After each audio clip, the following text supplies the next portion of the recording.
The ballroom sparkled with crystal chandeliers and champagne towers. I rushed through the doors, still wearing my wrinkled travel clothes, searching desperately for Daniel. 2 days of flights from burying my sister had left me exhausted.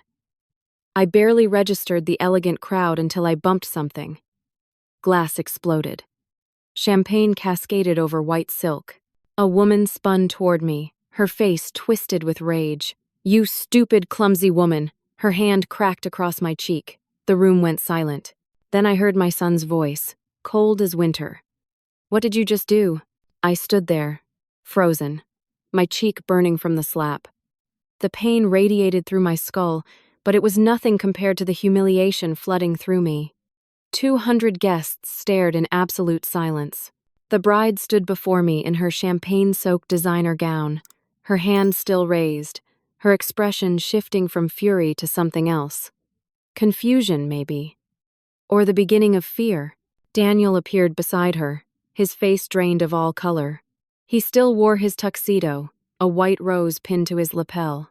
My son. My only child. The boy I raised alone after his father died of a heart attack when Daniel was just 7 years old. The man I had worked 2 jobs to put through college. The person I loved more than my own life. "Mom?" His voice cracked on the word. The bride turned to him, her eyes wide. I watched understanding dawn on her face, watched the color drain away until she looked as pale as her ruined dress. I had never met Courtney in person. Daniel and I had only managed a few rushed video calls over the past 3 months since he announced his engagement. She had always been sweet on those calls, smiling at me through the screen, calling me future mom with what seemed like genuine warmth. But my sister Martha had been dying, and I had spent the last 2 months at her bedside in Arizona, holding her hand through chemotherapy treatments that ultimately failed. Martha passed away just 2 days ago. I missed the rehearsal dinner. I missed the ceremony itself, catching a red-eye flight that landed only an hour ago. I had come straight from the airport, desperate to see my son on his wedding day, desperate to be there for at least part of this milestone. And now this. The champagne tower lay shattered at my feet, crystal glittering among pools of golden liquid. My simple black pants and gray cardigan looked shabby and out of place among the sea of formal gowns and designer suits. I had planned to change in the bathroom, had packed a dress in my carry-on bag, but when I saw the reception in full swing through the ballroom windows, saw Daniel laughing with his groomsmen, I could not wait another moment. I just wanted to hug my son. Daniel grabbed Courtney's wrist, his fingers tight around her delicate bones. "That's my mother," he said, his voice shaking. The silence shattered like the champagne glasses at my feet. Gasps rippled through the crowd. Someone dropped a fork, the clang echoing in the sudden chaos. Courtney stared at Daniel, then back at me, her mouth opening and closing like a fish gulping for air. For one brief, foolish moment, I thought she might apologize. I thought we might laugh about this terrible misunderstanding. I thought my son's wedding might still be salvaged. Then Courtney's face crumpled. Tears spilled down her cheeks, smearing her perfect makeup. She ruined everything, she wailed, her voice high and broken. "Look at my dress. My grandmother's pearls are soaked. This was supposed to be the most beautiful day of my life, and she destroyed it." She turned to Daniel, clutching at his tuxedo jacket.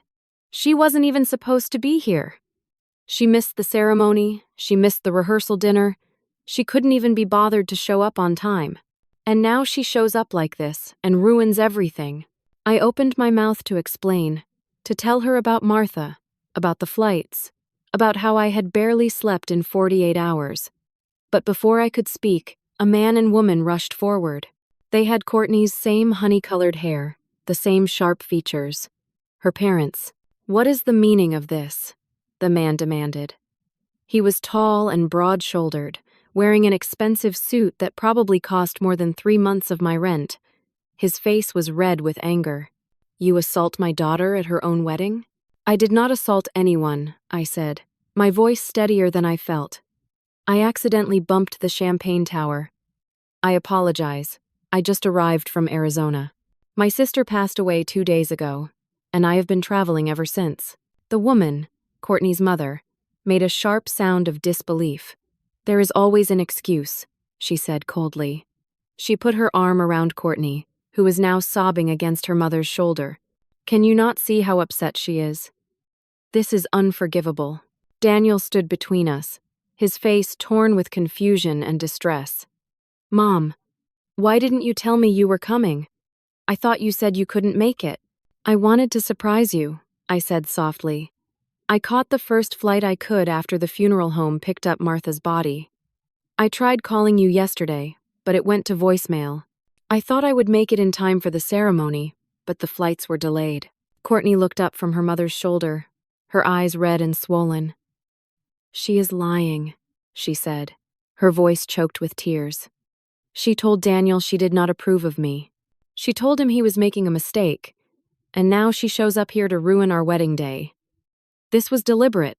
That is not true, I protested, but my voice was drowned out by the murmuring crowd. I could see phones rising, recording this disaster. A young woman I recognized as Courtney's sister stood nearby, her phone aimed directly at me, a small smile playing at the corners of her mouth. Daniel's best friend, a man named Travis, stepped forward and whispered something in Daniel's ear. Daniel closed his eyes briefly, then nodded. Mom, Daniel said, and the gentleness in his voice somehow hurt worse than Courtney's slap. I think you should go. Just for now. Let's let everyone calm down, and we will talk tomorrow, okay? I will call you tomorrow. Daniel, please. I just want to explain, I began, but Courtney let out another wail. I cannot breathe, she gasped, her hand at her throat. I cannot believe this is happening. Everyone is staring. Everyone saw. This was supposed to be perfect. Her father fixed me with a cold stare. You need to leave. Now. Before we call security. I looked at Daniel, silently begging him to defend me, to tell them the truth about what happened. But he would not meet my eyes. He stood there, shoulders slumped, looking between his hysterical bride and his humiliated mother, and I saw him make his choice. I am sorry, Mom. Please, just go. The walk through that ballroom felt like walking through fire. The guests parted before me, their faces a mixture of shock, pity, and judgment. I heard whispers following me like smoke. I heard Courtney's continued sobs, her mother's soothing voice, her father's angry muttering about lawsuits and assault charges. The cool night air hit my face as I stumbled outside. My cheek still throbbed where Courtney had slapped me. I touched it gently and felt the heat radiating from the red mark I knew must be there. My fingers came away wet. I realized I was crying. I stood in the parking lot for a long moment, unsure where to go. My suitcase was still in my rental car. I had nowhere to be. Martha was gone. Daniel had just sent me away. I had never felt so alone in my entire life. Finally, I drove to a cheap motel near the airport and checked in for the night. The room smelled like cigarettes and bleach. The bedspread was thin and faded. I sat on the edge of the bed and tried calling Daniel 3 times. Each call went straight to voicemail.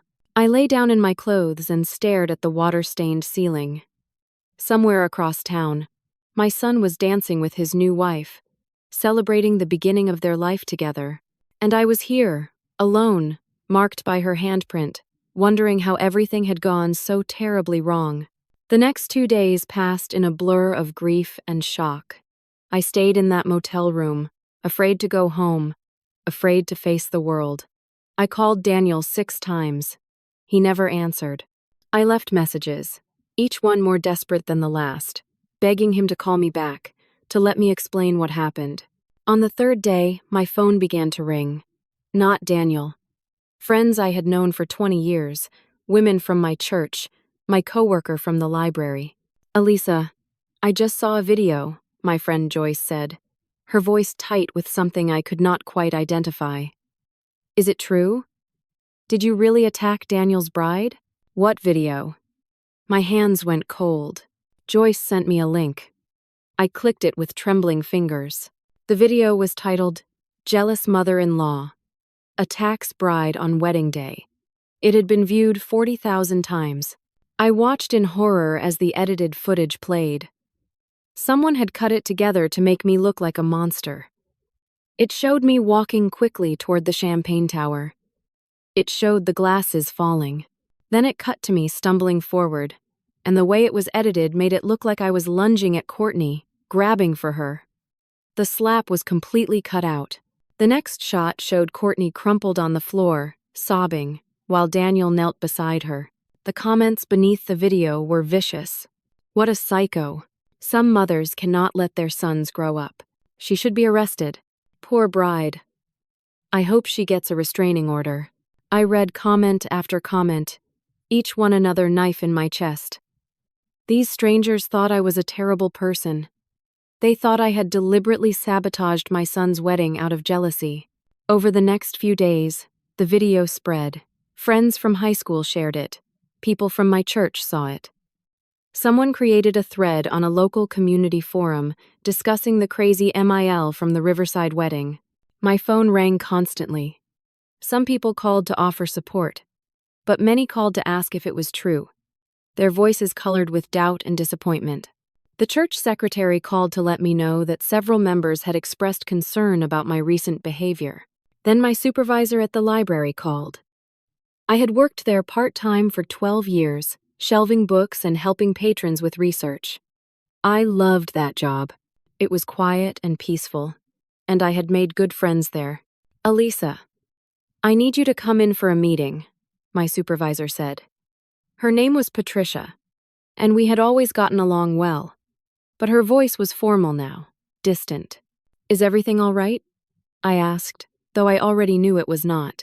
We have received some complaints about a video.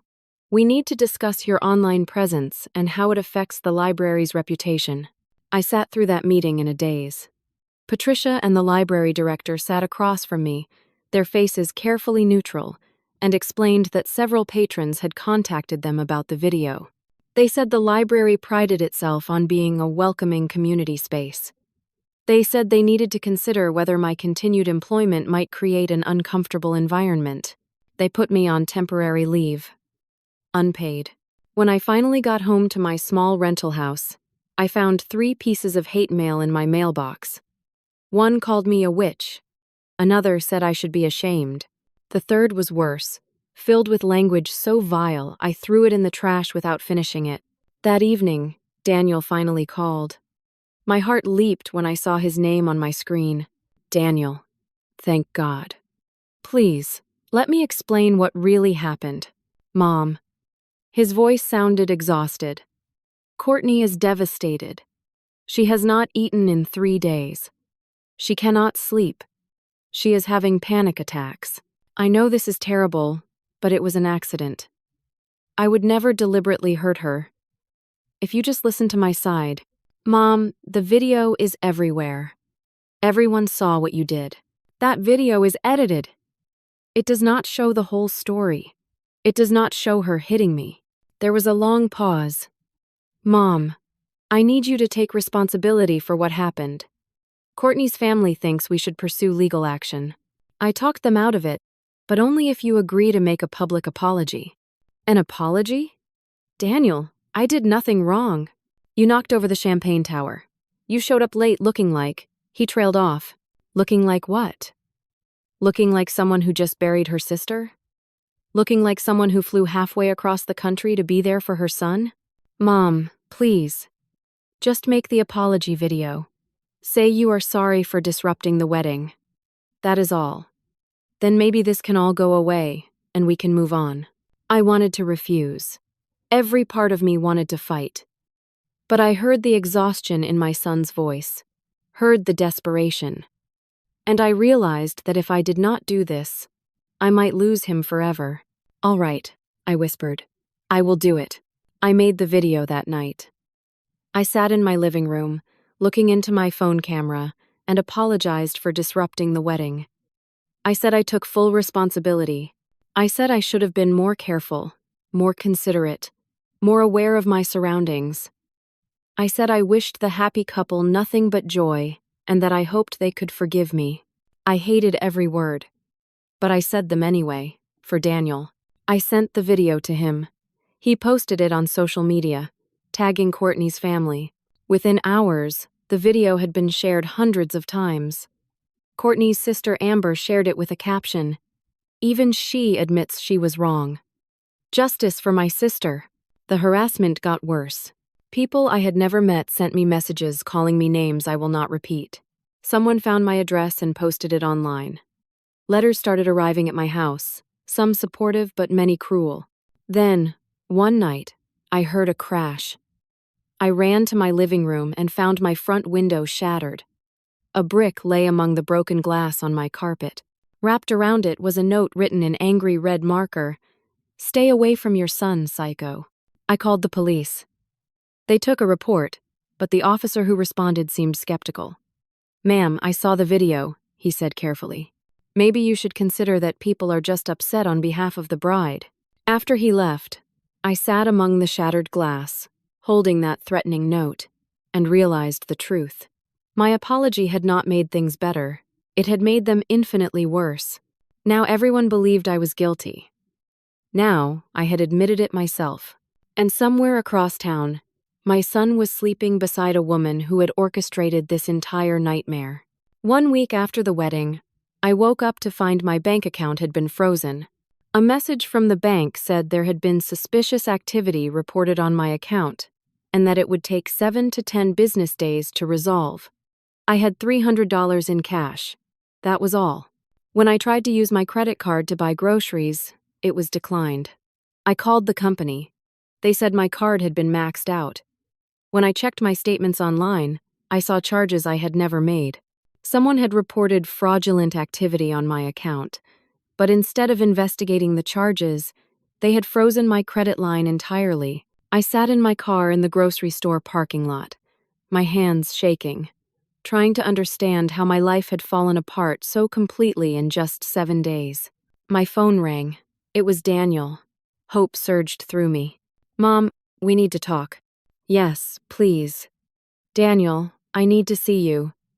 Things are happening that I do not understand. I cannot see you right now." His voice was flat, emotionless. "Courtney is not comfortable with that." "Not comfortable?" "Daniel, I am your mother, and she is my wife. Mom, she is scared of you. She thinks you might try something." "Try something? What are you talking about?" "The brick through your window. She thinks you did that yourself for attention." I could not speak, could not breathe. "Daniel, someone threatened me. I reported it to the police. Courtney says you are just trying to make yourself look like the victim. Her therapist says this is classic narcissistic behavior." "Her therapist? She has been seeing a therapist for a week?" "She has been traumatized, Mom, by what you did, by the video you made that barely apologized, by everything. I did exactly what you asked me to do." "I know, and it was not enough. Mom, Courtney needs space. We need space. Her father's lawyer sent you a cease and desist letter. Did you get it?" "What?" "It should arrive today.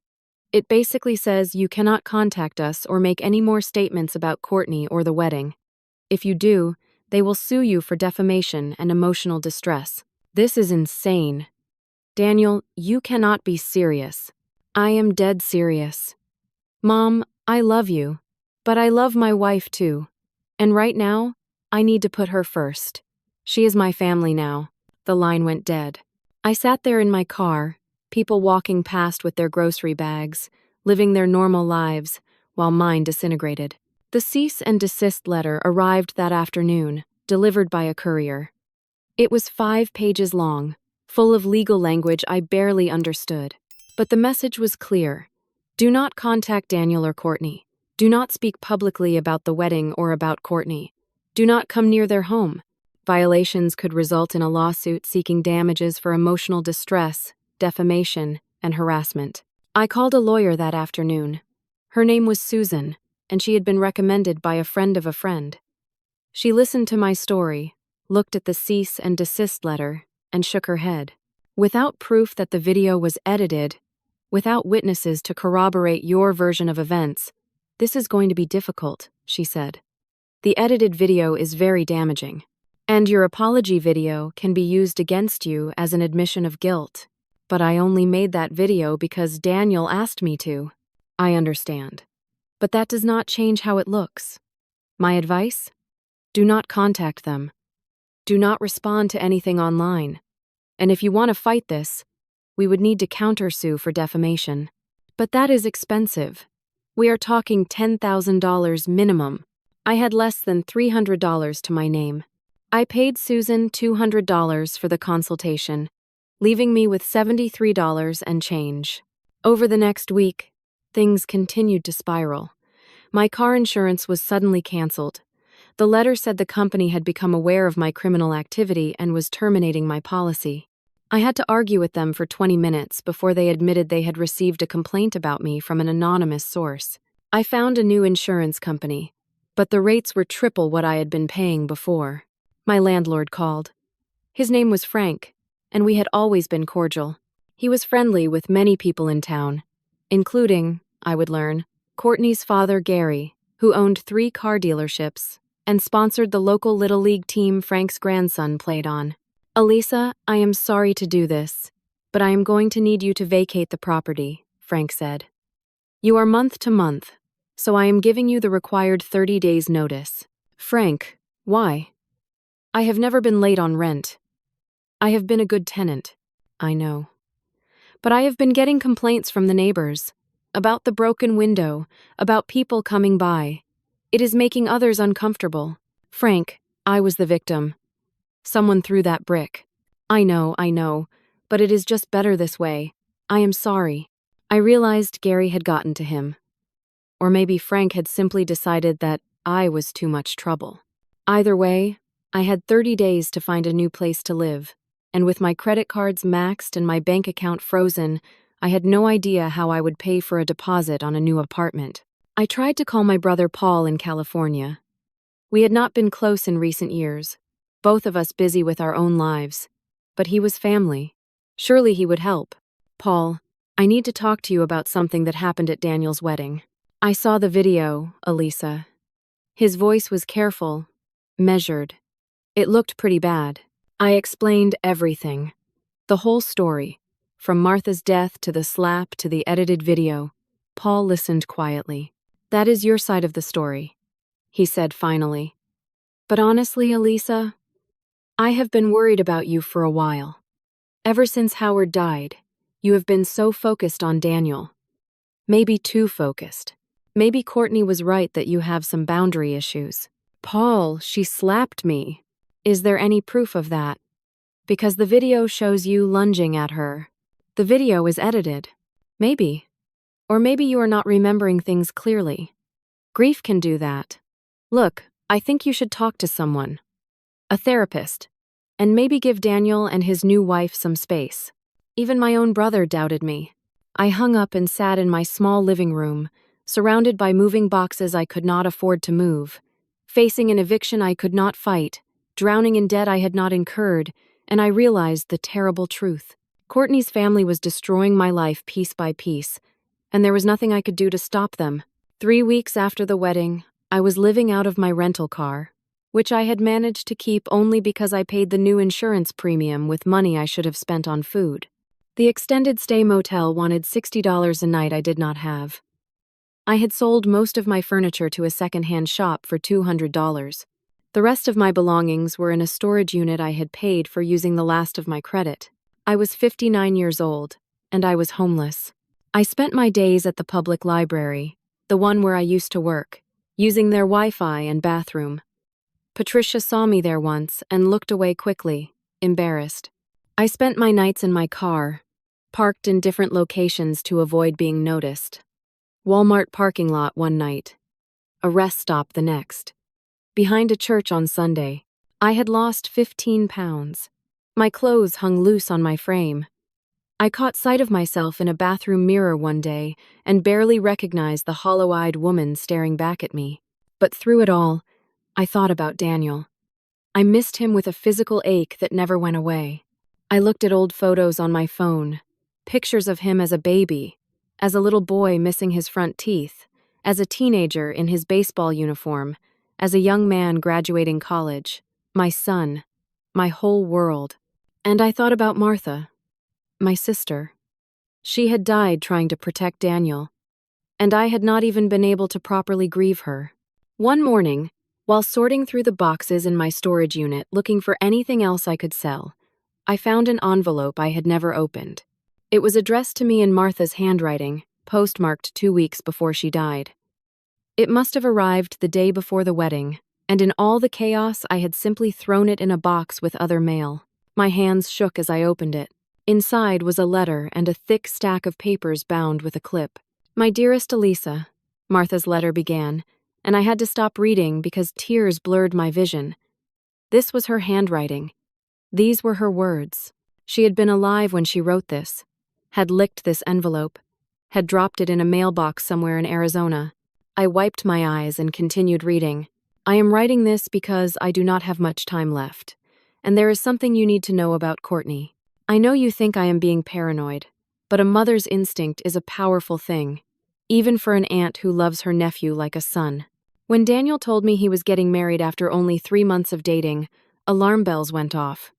That is too fast, Elisa. Way too fast. And when he mentioned that Courtney wanted him to skip visiting me in Arizona because she needed him home for wedding planning, I became suspicious. So I hired a private investigator. I am sorry for not telling you, but I needed to be sure before I said anything. I am enclosing the report he sent me. Elisa, Courtney has done this before. 8 years ago, she married a man named Steven. She used the exact same tactics: fast engagement, immediate wedding, cutting him off from his family. She convinced him his mother was toxic. Within a year, she had access to all his accounts. After 2 years of marriage, she filed for divorce and took half of everything he owned, including his inheritance from his late father. Steven's mother died alone, while Courtney had him convinced she was a manipulative narcissist. He did not even attend her funeral. After the divorce, Steven tried to reconnect with his family, but the damage was done. He lost relationships that could never be repaired. I am terrified Courtney is doing the same thing to Daniel. Please show him this report. Make him see what she is before it is too late. I am so sorry I will not be there to help you fight her. But you are strong, Elisa. Stronger than you know. Save our boy. With all my love, Martha." I read the letter 3 times, tears streaming down my face. Then I turned to the investigator's report. It was all there. Court documents from Courtney's previous marriage and divorce. Bank statements showing how she systematically gained access to Steven's money. Testimony from Steven's lawyer detailing her manipulation tactics. Statements from Steven's sister describing how Courtney had isolated her brother. There were even photographs. Courtney and Steven on their wedding day, her in a white dress almost identical to the one she wore to marry Daniel, her face radiating the same joyful smile. The report included Steven's current contact information. He lived 3 hours away, had rebuilt his life after the divorce. But according to the investigator's notes, he was still estranged from what remained of his family.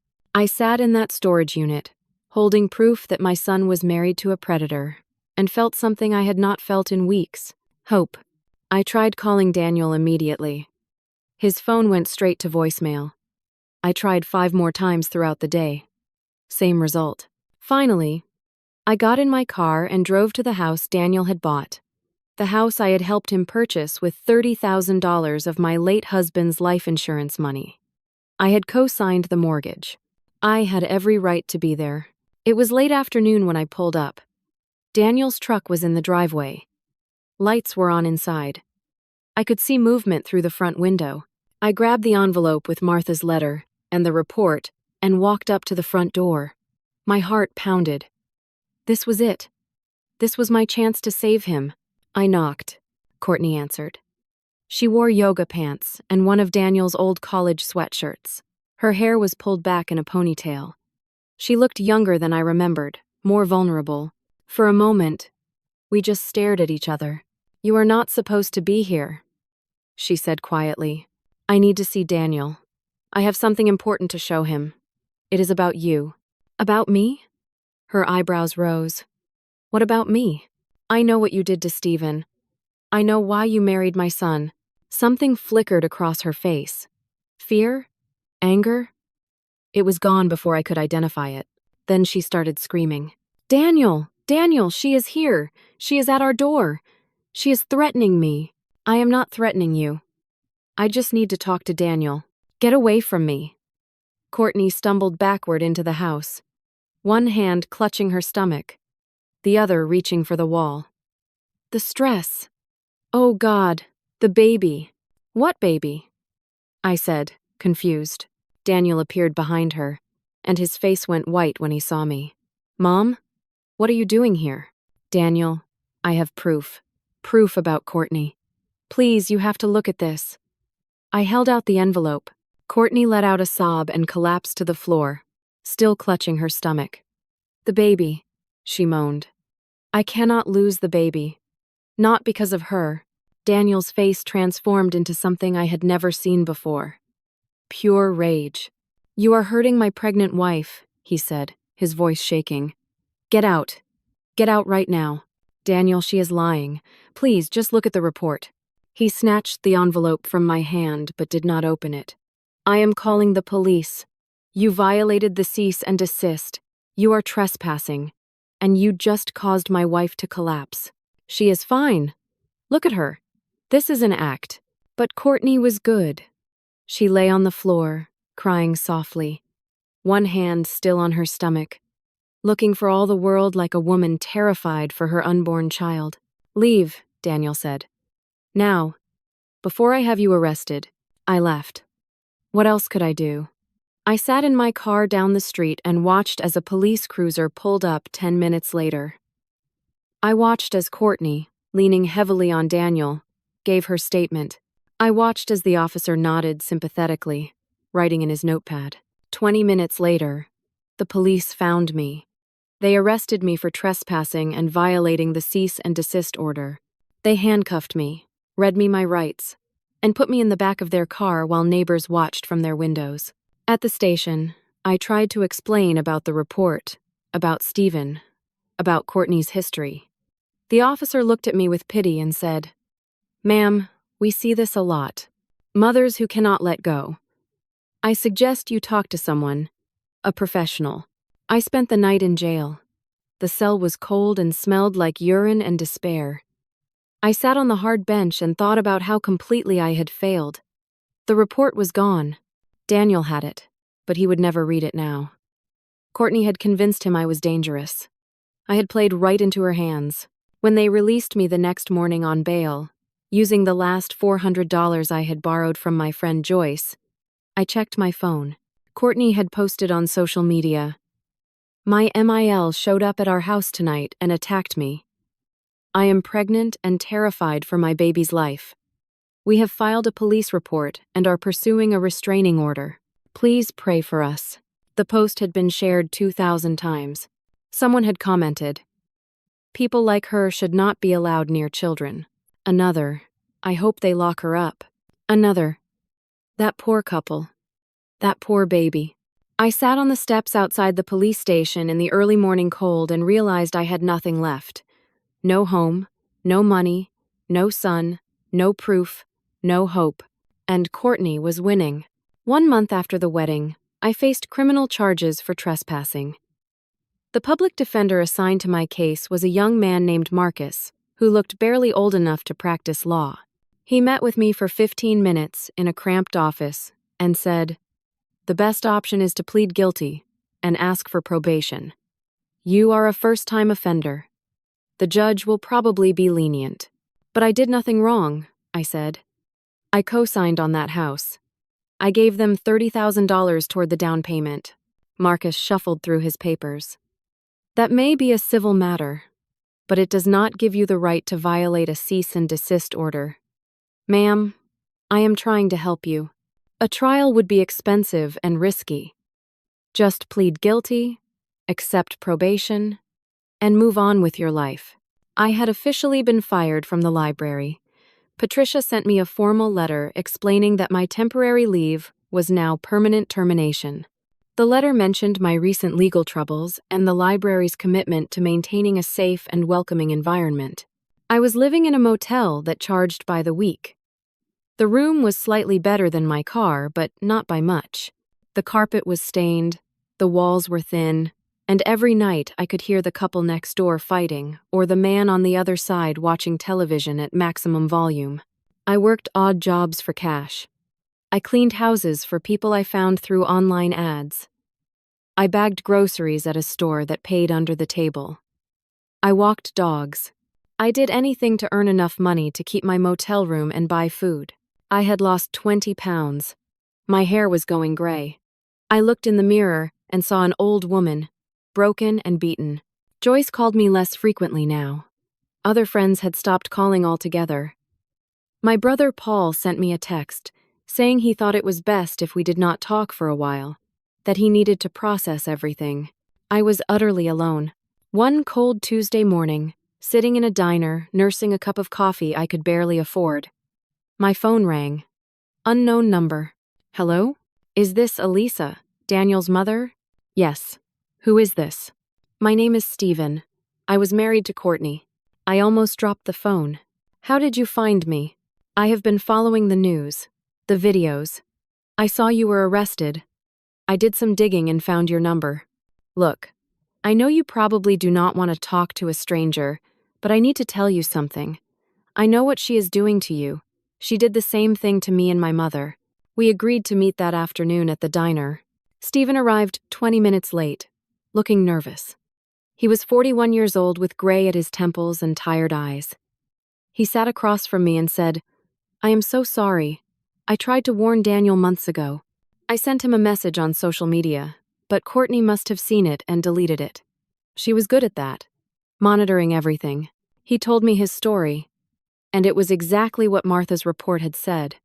The whirlwind romance, the quick engagement, the way Courtney slowly isolated him from his mother, planting seeds of doubt, creating conflict where none existed. By the time they divorced, he had not spoken to his mother in over a year. She died 6 months after the divorce. He missed her funeral because Courtney had convinced him his family was toxic. I tried to reconcile with my sister after the divorce, Stephen said, his voice thick with emotion. But the damage was too deep. She said I chose Courtney over Mom. She said I let Mom die alone. She is right. I did. He showed me text messages from his marriage, bank statements, everything. He said he would testify if it would help. He said he wanted to stop Courtney from destroying another family. Thank you, I whispered. Thank you for trying. We left the diner together and drove to Daniel's house. Stephen said we needed to confront them together, show Daniel the truth about who he married. But when we arrived, there was an ambulance in the driveway. Paramedics were loading a stretcher into the back. Courtney lay on it, an oxygen mask over her face, her eyes closed. She looked pale and fragile. Daniel stood nearby, his face stricken with terror. When he saw me and Stephen, his expression transformed into something ugly. What are you doing here? He shouted. What the hell are you doing here? Daniel, please, I can explain, I began. But Courtney stirred on the stretcher. She opened her eyes and looked directly at me. Then she gasped, her hand flying to her stomach. She brought him, Courtney said weakly, her voice muffled by the mask. She brought my abusive ex to stalk me. She is trying to kill my baby. I never abused her, Stephen said. That is a complete lie. You need to leave, Daniel said coldly. Both of you. Before I call the cops again. A neighbor approached. A woman in her 50s holding her phone. I recorded everything, she said to Daniel. I saw them pull up and park across the street. They were watching the house. I have it all on video. My heart sank. Thank you, Daniel said to the neighbor. He turned back to me. You are done, Mom. Completely done. I will make sure of that. The ambulance pulled away, sirens wailing. Daniel got into his truck and followed. Stephen and I were left standing there, watched by curious neighbors, recorded by security cameras. I am sorry, Stephen said. I thought I could help, but I just made it worse. He got in his car and drove away, and I never heard from him again. 2 days later, I was served with papers. Courtney's family had filed for an emergency restraining order. The paperwork included the neighbor's video, showing Stephen and me stalking the house. It included a statement from Courtney's doctor, saying she had been treated for severe stress and anxiety that could threaten her pregnancy. The judge granted the restraining order. I was ordered to stay 500 feet away from Daniel and Courtney at all times. Violations could result in jail time. I was also served with a civil lawsuit. Courtney was suing me for $100,000 for intentional infliction of emotional distress and attempted harm to unborn child. $100,000. I had $17 to my name. I sat in my motel room that night, holding those legal papers, and understood that I had lost. Courtney had won. My son was gone. My life was destroyed, and there was nothing I could do about it. I thought about Martha, about how hard she had tried to save Daniel. I thought about all the mistakes I had made. I should have fought harder. I should have been smarter. But I had not been. And now it was too late. 6 weeks after the wedding, I sat in my motel room the night before my court date for the trespassing charge. I had sold my car to pay for a better criminal defense lawyer, a woman named Angela who thought she could get the charge reduced. But even if she succeeded, I still faced the civil lawsuit, the restraining order, and a life in ruins. I had lost 30 pounds. My clothes did not fit. I looked skeletal and haunted. I had sold everything I owned except the clothes on my back and a few photographs. I had nothing, no one, no hope. I thought about Martha a lot those days. I thought about joining her. It would be so easy. I had a bottle of sleeping pills. I could take them all and just go to sleep and never wake up. The pain would stop. The humiliation would end. Daniel would be free of his crazy mother. I sat on the edge of that cheap motel bed, the pills in my hand, and tried to find one reason to keep living. There was a knock at my door. I almost did not answer. It was late, after 11 at night. No one knew I was here. But the knock came again, urgent and insistent. I opened the door.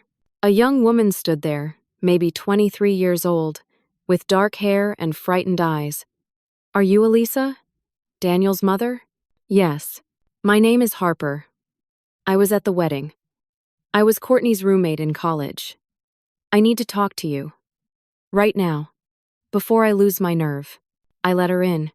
She sat in the room's one chair, her hands shaking.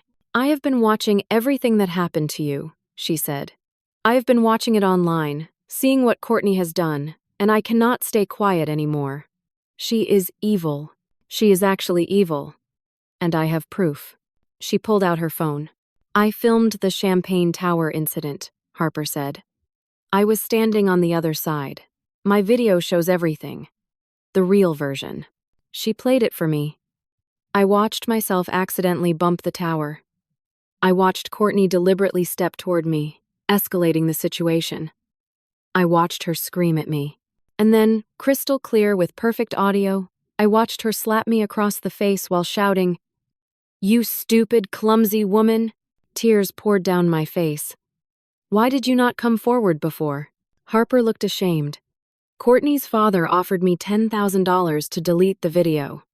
When I refused, Courtney's sister Amber threatened me. She said they would destroy me the way they destroyed you. I was scared. But then I saw what they have done to you, saw that you might go to jail, and I could not live with myself." "Thank you," I whispered. "Thank you." "There is more," Harper said. She pulled up another video, one clearly filmed secretly at a bar. "I ran into Courtney last week. She was drinking heavily and smoking. I asked her about the baby, told her she should not be drinking if she was pregnant. The video showed Courtney laughing, her words slightly slurred. Baby? There is no baby. I made that up for sympathy. Daniel is so gullible. He believes everything I tell him." I stared at the phone, unable to process what I was hearing. "She lied about being pregnant?" I said. "The whole time?" "The whole time. She used it to manipulate Daniel, to make you look worse, to get sympathy." Harper's face was full of disgust. "I am studying to be a nurse. I could not let her keep lying about something like this. And I could not let her destroy you any more than she already has." Harper copied both videos to a flash drive and gave it to me. Take this to your lawyer. Take it to the police. Take it to Daniel. Just stop her. Please. After Harper left, I sat there holding that flash drive like it was a lifeline, which it was. At 3 in the morning, I called Angela, my criminal defense lawyer, and left a frantic voicemail. She called me back at 7 in the morning, and I met her at her office an hour later. We watched the videos together. Angela's face went from neutral to shocked to angry. "This changes everything," she said. "This proves she assaulted you. This proves the viral video was edited to misrepresent what happened. And this proves she fabricated the pregnancy to manipulate your son and the legal system. What do? We go to court today and present this evidence. We get your criminal charges dismissed. Then we file counter motions to dissolve the restraining order and dismiss her lawsuit. And then, if she is smart, she will back off before we file criminal charges against her for assault, fraud, and filing false police reports." Angela also sent the videos to Daniel via certified mail and email, along with a legal letter explaining that she was representing me and that we had new evidence that would clear my name. That afternoon, I walked into court. Marcus, my old public defender, was shocked to see Angela with me. The prosecutor looked annoyed at the last-minute development. The judge looked impatient. Angela presented the videos. The courtroom went silent as everyone watched the real version of what happened at the wedding. They watched Courtney slap me. They heard her scream at me. They saw the truth. Then Angela played the bar video. Courtney's voice filled the courtroom. "Baby? There is no baby. I made that up for sympathy. Daniel is so gullible." The prosecutor stood immediately. "Your Honor, in light of this new evidence, the state moves to dismiss all charges against the defendant." The judge granted the motion. Just like that, the criminal charges were gone. Angela filed emergency motions that same day to dissolve the restraining order and dismiss the civil lawsuit. She also drafted a criminal complaint against Courtney for assault, fraud, and making false statements to law enforcement. I walked out of that courthouse into the afternoon sunlight, and for the first time in 6 weeks, I could breathe. My phone rang. "Daniel. Mom?" His voice was broken, barely a whisper. "I saw the videos. I saw what she did. I saw everything. I am so sorry. I am leaving her. Can I see you? Please? I need to see you." I sat down on the courthouse steps, crying too hard to speak. "Mom? Are you there?" "Yes," I finally managed. "Yes, Daniel. Come home." 2 months after the wedding that destroyed my life, I sat in a small apartment I had rented with money Daniel had given me. It was modest, just 2 bedrooms, but it was clean and safe and mine. Daniel had paid the deposit and the first 3 months of rent. He had also paid back the $30,000 I had given him for the house, plus the $37,000 in legal fees I had incurred fighting Courtney.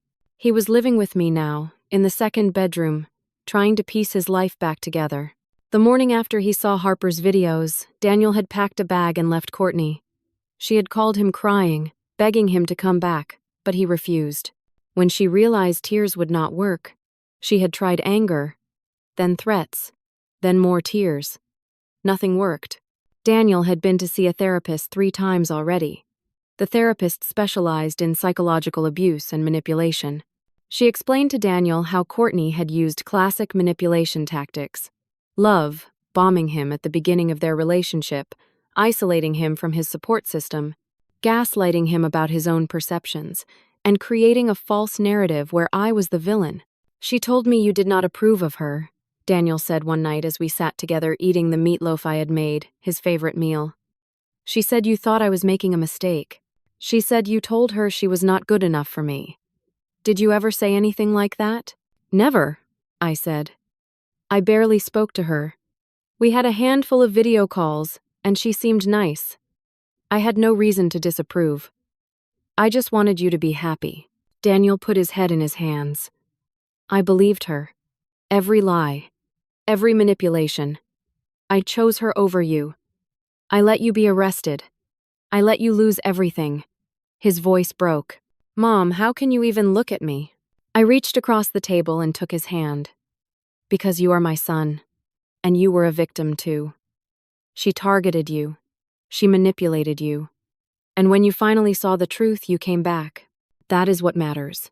We cried together that night, grieving everything we had lost. Our time apart, the trust that had been broken, the pain we had both endured. But we also began to heal. The house situation was complicated, but Daniel's lawyer was working on it.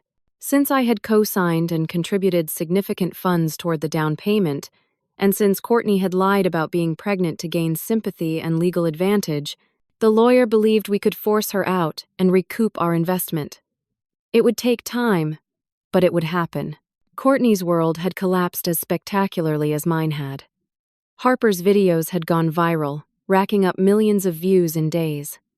The real story was now public knowledge. Everyone who had condemned me now saw the truth. The comments under the new videos were filled with apologies and outrage at what had been done to me. Courtney faced criminal charges. The district attorney had filed charges for assault, filing false police reports, and fraud related to the fake pregnancy. Her father's lawyer was trying to negotiate a plea deal, but it was not going well. Courtney was looking at possible jail time. Her father's car dealerships had been flooded with negative reviews and protests. People were boycotting his businesses. Gary had issued a public apology, claiming he had been deceived by his daughter, but the damage was done. Courtney's mother, Diane, had filed for divorce from Gary, claiming she could not be married to someone who had helped orchestrate such cruelty. The whole family was imploding. I should have felt satisfaction. Instead, I felt exhausted and sad. One afternoon, Stephen called me. We had reconnected after everything came out. He had sent Daniel a long letter apologizing for not trying harder to warn him. Daniel had written back, and the two men had started a cautious friendship, bonded by their shared experience of being Courtney's victims. "How are you holding up?" Stephen asked. "I am okay. Better than okay, actually. I have my son back. I have my life back. I am glad. I wish someone had saved me the way you saved Daniel. I wish someone had fought for me the way you fought for him. I am sorry about your mother," I said softly. "I am sorry Courtney took that from you. Me too. Every day. But seeing you and Daniel heal together, it gives me hope. Maybe someday I can repair things with my sister. Maybe it is not too late for me either." "It is never too late," I said. The library had offered me my job back, along with a formal apology and a raise. Patricia had called me personally, crying, saying she was so sorry for doubting me. I accepted the apology, but I turned down the job. I needed something new, a fresh start. Instead, I had started volunteering at a local domestic violence shelter. I talked to women who had been manipulated and abused by partners who isolated them from their families. I shared my story. I helped them see the warning signs. I gave them hope that they could escape and rebuild. It was the most meaningful work I had ever done. Daniel and I had also made a trip to Arizona. We visited Martha's grave together. I told Daniel everything about his aunt, about how much she had loved him, about how she had spent her last weeks trying to save him from Courtney. "She hired a private investigator," I said. "She did that while she was dying. That is how much she loved you." Daniel broke down at her gravestone, sobbing apologies to an aunt he had barely known, but who had tried so hard to protect him. We planted flowers on her grave, yellow roses, her favorite. Harper had become a friend. She visited us sometimes, and she and Daniel had formed a bond. She was the one who had saved us both. She had risked everything to tell the truth. "Why did you finally decide to come forward?" I asked her once. "Because I saw what she was doing to you, and I realized that staying silent made me complicit. I could not live with that.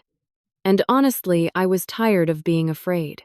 Courtney only has power if people are afraid of her." The restraining order had been dissolved. The civil lawsuit had been dismissed, and Courtney had been ordered to pay my legal fees. She had not paid yet, but the lawyer was working on collecting.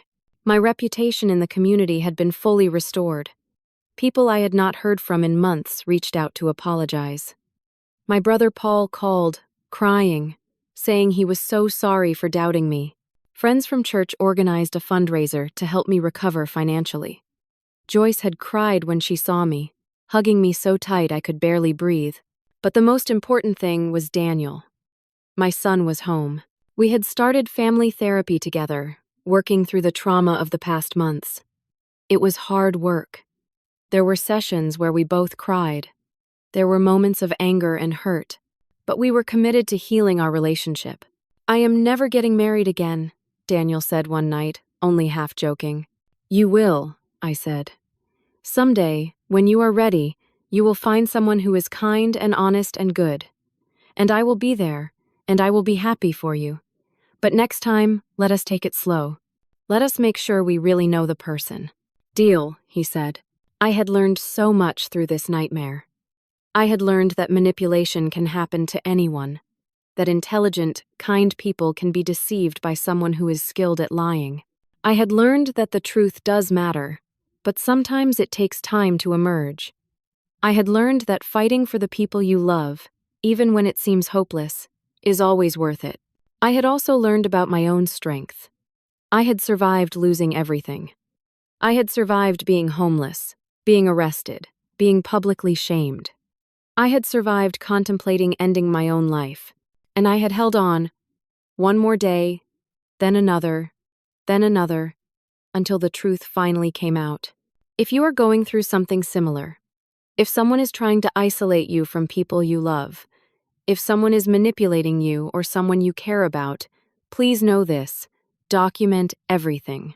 Keep records, find allies, and never stop telling the truth, even when no one believes you.